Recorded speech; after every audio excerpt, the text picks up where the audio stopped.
بسم اللہ الرحمن الرحیم۔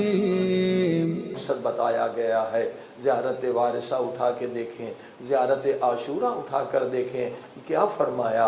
اشہد انک قد اقمت الصلاۃ وآتیت الزکوٰۃ۔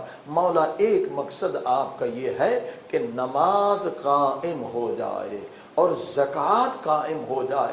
دیکھیے نماز پڑھنا اور ہے، قائم کرنا اور ہے۔ صلوات پڑھے محمد والے۔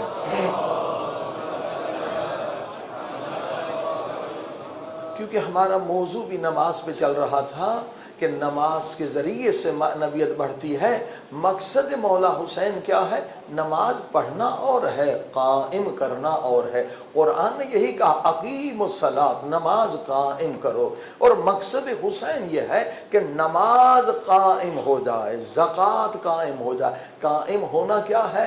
وہی مقصد ہے جو قرآن نے بتلایا، ان الصلاۃ تنہی عن الفحشاء والمنکر۔ اگر نماز قائم ہو جائے تو آپ کو ہر گناہ سے بچائے گی، ہر بے حیائی سے بچائے گی، ہر ظلم سے بچائے گی۔ لیکن نماز ہم پڑھ رہے ہیں، نماز ابھی قائم نہیں ہوئی ہے، اسی لیے ہم گناہ کر رہے ہیں۔ مولا حسین کا مقصد کیا ہے؟ کہ نماز قائم ہو جائے۔ اگر نماز قائم ہو جائے تو نمازی کبھی ظالم نہیں ہوگا، نمازی کبھی شرابی نہیں ہوگا، نمازی کبھی زانی نہیں ہوگا، نمازی کبھی فاسق نہیں ہوگا، کیونکہ ہم صرف نماز پڑھ رہے ہیں، ابھی تک نماز قائم نہیں ہوئی ہے۔ اور نماز جب قائم ہو جائے تو ہم ہر گناہ سے بچ جائیں گے۔ صلوات پڑھیں محمد و آل محمد۔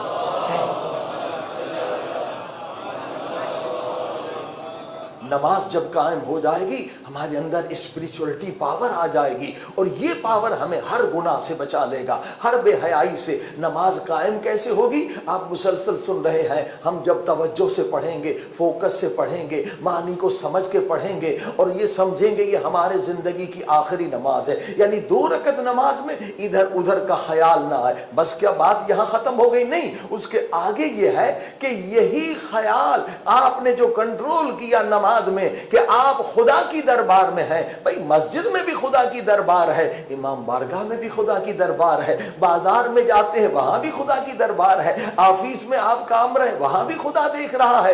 یعنی یہ نماز اب قائم ہو گئی کہ ہم جہاں بھی جائیں یہ فکر ہو، یہ تصور ہو کہ خدا ہمیں دیکھ رہا ہے۔ صرف خدا نہیں دیکھ رہا، رسول خدا شاہد ہیں، وہ بھی دیکھ رہے ہیں، پنجتن پاک بھی دیکھ رہے ہیں، 14 معصومین ہمارے اعمال پر شاہد ہیں۔ یعنی جب ہم گناہ کرتے ہیں صرف خدا کی توہین نہیں کرتے، خدا کی بھی توہین کرتے ہیں، پنجتن کی بھی توہین کرتے ہیں، 4 معصومین کے سامنے گناہ کرتے ہیں۔ نماز قائم ہونا، جہاں بھی ہم چلے جائیں ہم خدا کے سامنے ہیں، امام زمانہ کے سامنے ہیں۔ صلوات پڑھیں محمد و آل محمد۔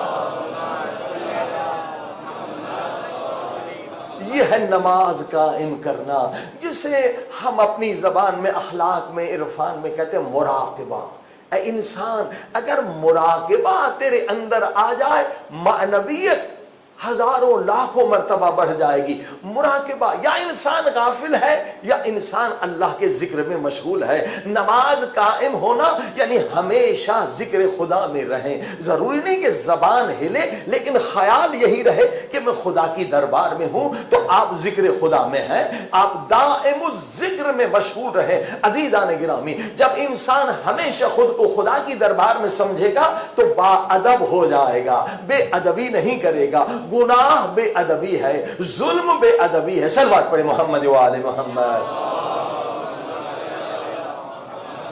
نعرہ تکبیر، نعرہ رسالت، ایک نعرہ حیدری، حسینیت، حسینیت، یزیدیت، یزیدیت بر دشمنان اہل البیت۔ آپ خوشنودی امام زمان علیہ السلام بآواز بلند صلوات۔ آج مولا حسین کو کہنا لبیک یا حسین، یعنی مولا میں نے نماز قائم کی ہے. پہلے نماز پڑھتا تھا, آج نماز قائم کرنے کا وعدہ کرنا ہے. مولا میں نے نماز کو قائم کرنا ہے. نماز تو میں بچپن سے پڑھتا آ رہا ہوں, لیکن گناہ اس لیے ہو رہا ہے کہ نماز ابھی قائم نہیں ہوئی ہے. اقیموا الصلاۃ, نماز قائم کرو. اشہد انک قد اقمت الصلاۃ, نماز قائم کرو. نماز قائم کب ہوگی؟ جب مراقبہ سیکھیں گے. مراقبہ کیا ہے؟ توجہ, اٹینشن, توجہ, فوکس, اٹینشن. وہ کیا ہے؟ مثال دیتے علماء, دیکھو بھئی آپ کے جیب میں سانپ ہو, ڈبیا میں بند ہو, ایک ڈبی نہیں 5-6 ڈبی آپ کے جیب میں سانپ ہے. اب کیا آپ غافل ہو جائیں گے سانپ سے؟ ہرگز نہیں. کوئی عقل مند آدمی سانپ سے غافل نہیں ہوگا. یہ کمبخت نکل کے مجھے مار نہ دے, سانپ ہے, دشمن ہے. قرآن کہتا ہے سانپ سے بڑا دشمن تیرا نفس امارہ ہے. ان نفس الامارۃ بالسوء, کس نے یزید کو یزید بنایا؟ نفس امارہ نے. کس نے شمر کو شمر بنایا؟ نفس امارہ نے. کس نے ہرملہ کو ہرملہ بنایا؟ پیدائشی کوئی ہرملہ نہیں, پیدا ہوتے ہوئے کوئی شمر نہیں. یہ نفس امارہ میرے اندر بھی ہے, آپ کے اندر بھی ہے, عالم کے اندر بھی ہے, غیر عالم کے اندر بھی ہے, سب کے اندر یہ نفس امارہ ہے. یعنی یہ سانپ ہے, سانپ یہ ڈسے گا اگر ہم اس سے غافل ہو جائیں. اسے کہتے ہیں مراقبہ. جب مراقبہ ہوگا نماز کھڑی ہو جائے گی. قائم یعنی کھڑی ہوئی نماز. ہماری نماز سوئی ہوئی ہے, ہم غیبت بھی کر رہے ہیں, ہمیں نہیں روک رہی. ہم غصے میں بھی آ رہے ہیں, ہمیں نہیں روک رہی. قائم کرو نماز کو. جو کھڑی ہو جائے نماز وہ تمہیں گناہ سے روک لے گی, غصے سے روک لے گی, غیبت سے روک لے گی. وہ کیسے ہوگا؟ مراقبہ. مراقبہ کرو. یہ نفس سب سے بڑا دشمن ہے. اللہ اکبر. بڑے بڑے عالم علامہ محمد حسین طباطبائی جو نے تفسیر المیزان لکھی ہے, یا امام خمینی یا ان کے استاد لکھتے ہیں, دیکھو یہ ساری عبادتیں کیا ہے؟ یہ پانی دینا ہے. کس کو پانی دے رہے ہیں؟ نماز بھی پانی دینا ہے, روزہ بھی پانی دینا ہے. کس کو پانی دے رہے ہیں؟ ذکر بھی پانی دینا. کہتا ہے یہ بیج جو ہے وہ مراقبے کا ہے. مراقبہ یعنی میں خدا کے حضور میں ہوں, خدا کی دربار میں ہوں. ہم نے بیج لگایا ہی نہیں ہے تو پھل کہاں سے ملے گا؟ پہلے بیج لگائیں. جب بیج لگیں گے, بیج کیا ہے؟ ساری عبادتوں کا بیج ہے مراقبہ. نماز کیوں پڑھتے؟ قربتاً اللہ. روزہ کیوں رکھتے؟ قربتاً اللہ. حج پہ کیوں جاتے؟ قربتاً اللہ. یعنی قرب خدا یہ بیج ہے کہ میں خود کو خدا کی دربار میں سمجھوں. جب خدا کی دربار میں سمجھوں گا تو یہ ذکر سے کبھی پانی دیتا ہوں, کبھی قرآن سے پانی دیتا ہوں, کبھی روزے سے پانی دیتا ہوں, کبھی دعا سے پانی دیتا ہوں. تو محبت خدا کا ایک مرتبہ درخت نکل آئے گا اور میری روحانیت بڑھ جائے گی اور مجھے گناہ سے بچا لے گا. صلوات پڑھیں محمد و آل محمد.